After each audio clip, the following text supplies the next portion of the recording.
Every great photographer dreams of the money shot, that one perfect image that makes a career. Well, I got mine. The real problem is what the camera demanded in return. Welcome to Tales from the Cryptid Campfire. Hello, boils and ghouls. And welcome to another dreadful little ditty from deep down in the crypt. Tonight's tale is a real Shutterbug Special. It's about a man who was just dying to get the perfect shot, obsessed with capturing lives. Final moments. But he didn't realize that when you dance with death, you'd better be ready for the flash photography. Hee hee. So pull up a tombstone, kiddies, and get ready for a story that's guaranteed to develop into a real nightmare. Section 1. Discovery Lenny Parker was a bottom feeder with a camera. While other photographers chased weddings and sunsets, Lenny chased ambulances and tragedy. He lived for the sordid, the scandalous. The kind of picture that makes you look away but always peek back. His apartment reeked of steel, coffee, and desperation. The walls papered with rejection slips from tabloids that found his work too grim, even for them. He needed a break. He needed that one shot that would make him a star.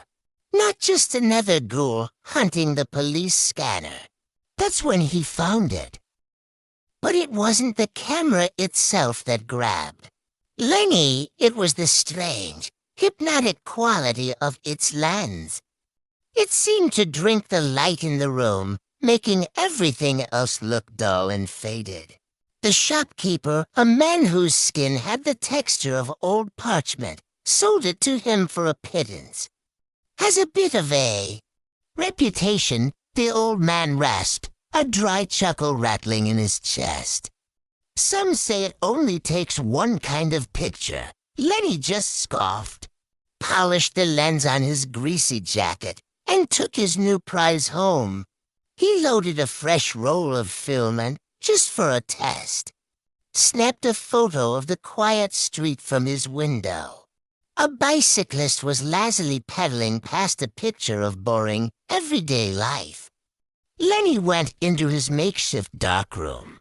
As the image materialized from the gray void of the chemical bath, a chill crept up his spine. The photograph wasn't of a man on a bicycle. It was a horrific scene of twisted metal and shattered glass. The bicyclist was on the pavement, his body contorted at an impossible angle, a pool of dark liquid spreading from beneath him. In the background, a blue sedan was wrapped around a telephone pole.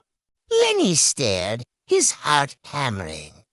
A trick of the light, he thought, a flaw in the old lens. It had to be. He was about to toss the photo when the sound of screeching tires and a sickening crunch echoed from the street below.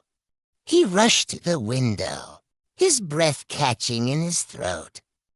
Down on the asphalt, a blue sedan was mangled against the pole, and lying just a few feet away was the bicyclist. A slow, greedy smile spread across his face. This wasn't a flaw. This was a gift. Section 2, Exploitation and Consequence. Fame came as fast as a flashbulb pop. Lenny Parker was suddenly the man who was always, impossibly, at the right place at the right time. A 5-alarm fire at a historic hotel. Lenny was there before the first fire truck, capturing the terrified faces in the windows. Lenny had the photo of the covered gurney being wheeled out before the news vans even had the address. He became a legend in the tabloid world. They called him the Prophet of Doom, and they paid him a fortune for it. He bought a new apartment, wore expensive suits, and swapped cheap coffee for champagne. But the camera was getting hungry. One night, he was chasing a tip about a washed-up action hero with a dangerous lifestyle. Lenny had him cornered, ready to capture the final, pathetic moments of a has-been. He raised the camera, focused, and nothing. The shutter wouldn't click. The flash wouldn't fire. It was dead. Frantically, he fiddled with the dials, shook it, and cursed at it. The action hero just laughed and stumbled away into the night, very much alive. Lenny went home in a rage. He slammed the camera on his desk, and in his fury, knocked over a small model car he'd been building. It shattered, its tiny plastic driver flying out.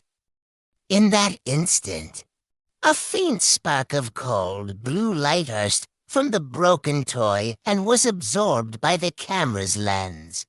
The shutter now felt spring-loaded, alive with a terrible energy. He finally understood. The camera didn't just see death, it consumed it. The old shopkeeper's words echoed in his head. It only takes one kind of picture. It needed a spark of life being extinguished to power the next shot. A flash for a flash. His entire career was built on a series of grisly moments, and now the well was running dry.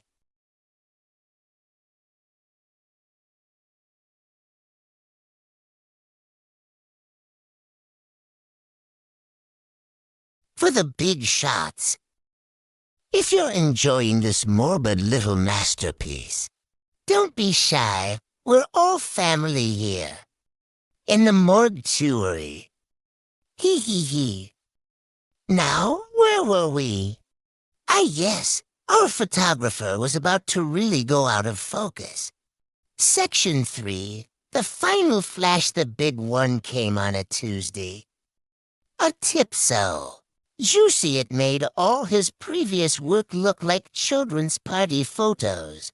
A reclusive billionaire industrialist. Death would be the story of the decade. It would make him immortal. But the camera was cold. Lifeless. A pigeon wouldn't cut it. A stray cat wasn't nearly enough. It needed something more. It needed a human flash. Lenny set his stage on a quiet street corner along the route. He found his prop, a homeless man, asleep on a bench, clutching a nearly empty bottle. Perfect.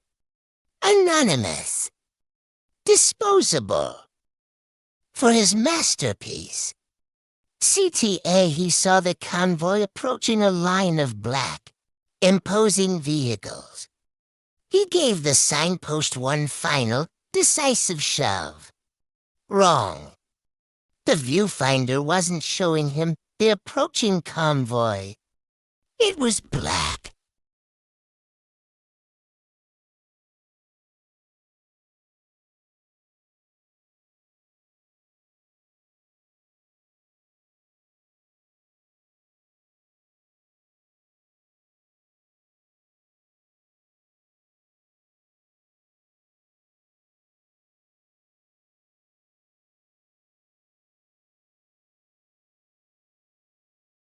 He tried to pull the camera from his face, but it felt fused to his hands, cold metal burning his skin. The lens was no longer pointed at the convoy or the homeless man.